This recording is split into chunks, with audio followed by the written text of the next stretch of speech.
যে কোনো ভাষার সবচেয়ে শক্তিশালী জিনিসটা কি বলুন তো? একটু ভাবুন। সেটা হলো প্রশ্ন করার ক্ষমতা। আর আজকে আমরা ঠিক সেটাই দেখব। কিভাবে আরও ভালো, আরও সঠিক প্রশ্ন করা যায়। চলুন এই বিষয়টার একটু গভীরে যাওয়া যায়। এর উত্তরটা কিন্তু খুব সোজা। আমরা যা জানি সেটাকেই ভিত্তি করে যা জানতে চাই তা খুঁজে বের করা।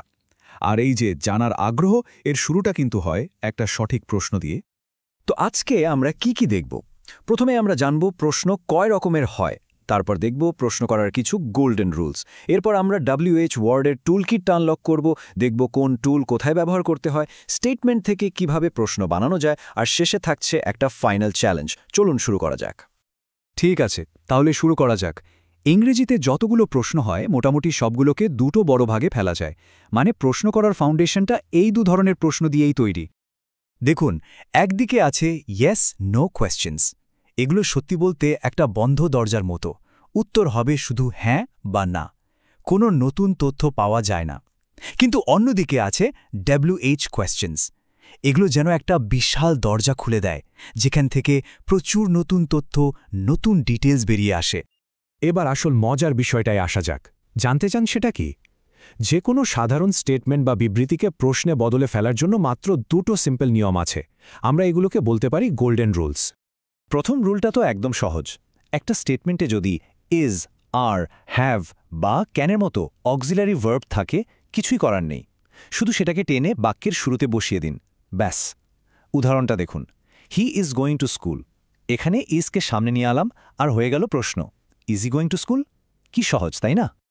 কিন্তু এবার প্রশ্ন হচ্ছে, যদি কোনো অক্সিলারি ভার্ব না থাকে তাহলে কি হবে? চিন্তার কিছু নেই।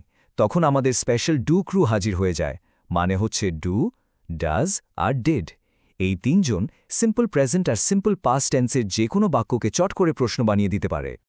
বেশ, সাধারণ প্রশ্ন কিভাবে বানাতে হয় সেটা তো বোঝা গেল। এবার একটু অ্যাডভান্স লেভেলে যাওয়া যাক। যেমন কোনো নির্দিষ্ট তথ্য বের করার জন্য আমাদের কাছে কি পাওয়ার টুলস আছে, এগুলোই হচ্ছে WH ওয়ার্ডস। এই যে 9টি শব্দ দেখছেন, এগুলোকে একটা সম্পূর্ণ টুলকিট হিসেবে ভাবতে পারেন। প্রত্যেকটা টুলের কাজ আলাদা, আর প্রত্যেকটা এক ধরনের স্পেসিফিক তথ্য খুঁজে বের করতে সাহায্য করে। হু, হুম আর হুজ, এই তিনজনের ফোকাস শুধুই মানুষ। যেমন হু ব্যবহার হয় যখন জানতে চাই কে কাজটা করেছে, হুম ব্যবহার হয় কার ওপর কাজটা করা হয়েছে সেটা জানতে, আর হুজ দিয়ে বোঝায় জিনিসটা কার, মানে মালিকানা। এবার হোয়াট আর হুইচের মধ্যে তফাৎটা বোঝা খুব জরুরি। হোয়াট ব্যবহার করা হয় যে কোনো সাধারণ জিনিস বা কারোর পেশা জানতে, কিন্তু হুইচ তখনই ব্যবহার হয় যখন সামনে কিছু নির্দিষ্ট অপশন থাকে আর তার মধ্যে থেকে একটা বেছে নিতে বলা হয়। আর বাকি রইল ওয়ের, ওয়েন, ওয়াই আর হাউ। এই চারটি শব্দ যেন কোনো ঘটনার পুরো গল্পটা আমাদের সামনে এনে দেয়। ঘটনাটা কোথায় ঘটল, ওয়ের, কখন ঘটল, ওয়েন, কেন ঘটল, ওয়াই, আর কিভাবে ঘটল, হাউ। চলুন এবার একটা মাস্টার ক্লাস হয়ে যাক। এটা খুব সূক্ষ্ম একটা ব্যাপার। একজন ব্যক্তি সম্পর্কে প্রশ্ন করার সময় হু, হোয়াট না উইচ ব্যবহার করব তার উপর নির্ভর করে প্রশ্নের অর্থটা কিন্তু একদম বদলে যেতে পারে। এই পার্থক্যটা একটু ভালো করে খেয়াল করুন। যখন জিজ্ঞেস করছি হু ইজ হি, তখন আমরা নাম বা পরিচয় জানতে চাইছি। যখন বলছি হোয়াট ইজ হি, তখন কিন্তু তার পেশাটা জানতে চাইছি। আর যখন বলছি হুইচ ইজ হি, তার মানে হয়তো অনেকজনের মধ্যে থেকে ওকে নির্দিষ্ট করে চিনতে চাইছি। দারুণ না ব্যাপারটা? তো এতক্ষণ আমরা যে নিয়ম আর টুলসগুলো দেখলাম, সেগুলোকে এবার একটু প্র্যাকটিক্যালি ব্যবহার করে দেখা যাক। দেখি কিভাবে একটা সাধারণ স্টেটমেন্টকে একটা ধারালো তথ্য খুঁজে বের করা প্রশ্নে বদলে ফেলা যায়। এই স্টেটমেন্টটা দেখা যাক। He caught cold because he was drenched in the heavy rains in the afternoon.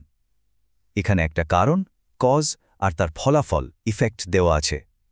আমরা যদি কারণটা জানতে চাই, তাহলে কি প্রশ্ন করব? দেখলেন, শুধু ওয়াই শব্দটা ব্যবহার করেই আমরা সরাসরি কারণটার দিকে টার্গেট করতে পারলাম। চলুন আরেকটা উদাহরণ দেখি। এবারের স্টেটমেন্টটা হচ্ছে he is my brother, he is a doctor. বেশ, এখানে একজন ব্যক্তির পেশা সম্পর্কে বলা হয়েছে।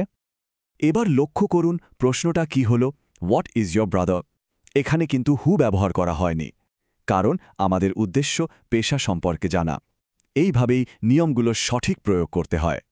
তাহলে আমরা প্রশ্ন করার ফাউন্ডেশন, রুলস আর টুলস সব কিছুই দেখে নিলাম।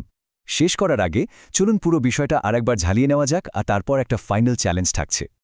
আসল কথাগুলো মনে রাখলেই হবে। প্রশ্ন হলো মূলত দু ধরনের, ইয়েস নো আর WH কোয়েশ্চেন্স। প্রশ্ন তৈরি করার জন্য দুটো গোল্ডেন রুল আছে। আর যে WH ওয়ার্ডের টুলকিটটা আছে সেখান থেকে বুদ্ধি করে ঠিক টুলটা বেছে নিতে হবে। ব্যাস, এই কয়েকটা জিনিস মনে রাখলেই চলবে। এই স্টেটমেন্টটার দিকে তাকান, the people of this village elect him the president every year. একটু ভাবুন তো, এই একটা বাক্য থেকে কতগুলো আলাদা আলাদা WH কোয়েশ্চেন তৈরি করা সম্ভব? চিন্তা করুন, হু দিয়ে প্রশ্ন করা যায়, হুম দিয়েও করা যায়, হোয়াট দিয়েও করা যায়, আবার ওয়েন দিয়েও করা যায়।